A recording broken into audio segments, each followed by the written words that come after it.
So I started when I left ballet school. I trained as a professional ballet dancer till I was 19, and then I left, had a bit of a break, went to uni, and then I got into it during lockdown actually, as I needed to just change into a different sport. So my mum was a runner, and I just started training with her in lockdown. Something to do. So started running in lockdown. I needed to move into a different sport, so I chose running as my mum was running and competing at that time. She is an amazingly influential character to me and many others in the area. She's the second quickest VET 55 marathon runner in the country. She's ran 3 sub-3 marathons in the space of 18 months. Her PB being 2:56. So yeah, and then she went to New York last year and competed in the World Champs, where she was ranked second in the World Champs for her age.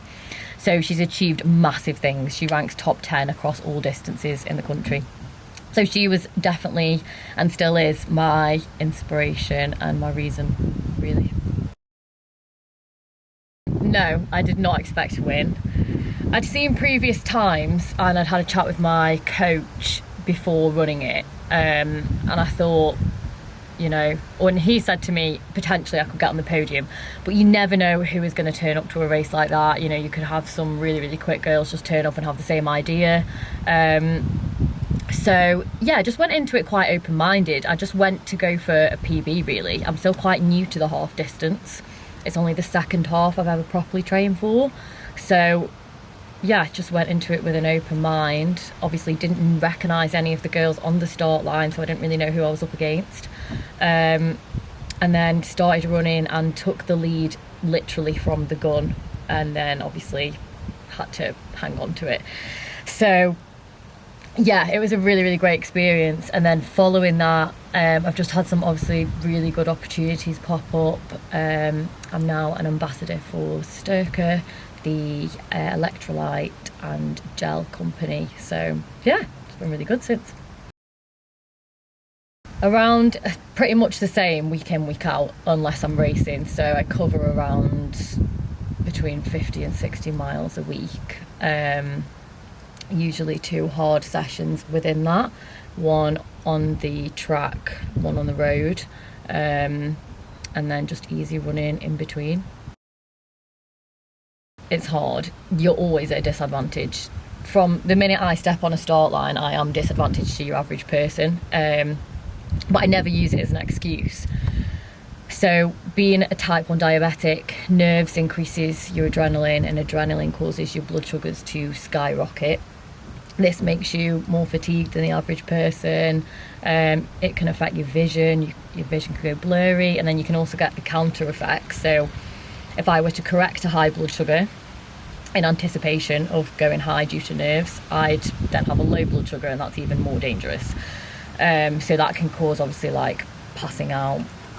I've had to DNF quite a lot of races due to that. So yeah, it's really, really complicated. There's a lot of challenges with that, racing and training, but it just means that I have to be even stricter on how I manage it. I have to fuel well, I have to know what suits me, I have to take extra gels on board in case I do go low. It's a lot of trial and error. It's a lot of practicing what suits you as an individual with diabetes. Still learning, so yeah, I still get it wrong. So I've got Mid-Cheshire 5k in August, I've got Manchester half in October, and then probably a 10k towards the end of the year. I'd like to PB that again. I PB'd in March, but I'd like to go lower on the 35 mark, or even sub 35 if I can, which sounds scary, but we'll see. So yeah, that'll probably take me to the end of the year. A lower 5k, a lower half time, and a lower 10k. So yeah, 5k is 16:55, 10k is 35:43, and half is now 78:17. Don't let it stop you. It sounds really cheesy, but I was told when I was diagnosed by so many people that, you know, I couldn't do what I wanted to do anymore. I was a professional ballet dancer at the time, and I was told by professionals and, you know, parents of other children that that was it, that was the end of me doing sport.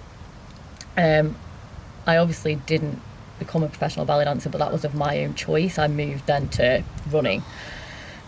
So I'd like to think that with what I've achieved, although I'm obviously nowhere near elite level, I'd like to think that it shows to other people with diabetes that you can still do things and achieve great things. Like, don't let it stop you. You can work with it. Fueling is a massive thing. Coming from a ballet background, which was very tainted, I've come into running and realised that you can't perform unless you fuel properly. It's just, you know, mandatory. You have to fuel well. So my daily diet consists of a lot of carbs, a lot of protein, healthy fats. I never restrict myself. I do generally eat what I like. I eat well, but I eat enough. So yeah, before a race, definitely simple carbs, you know, bagels, honey, bananas, and then post race, a mixture of protein, carbs, cereal bars. The Sturker carb bars are really, really good before a run, a session, a race. So yeah, that's generally what my diet consists of.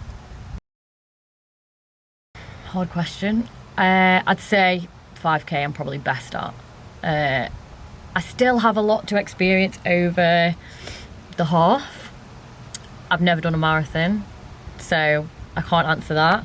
I will do one, but not yet. I'd say at the minute a 5k. Instagram really is the best bet.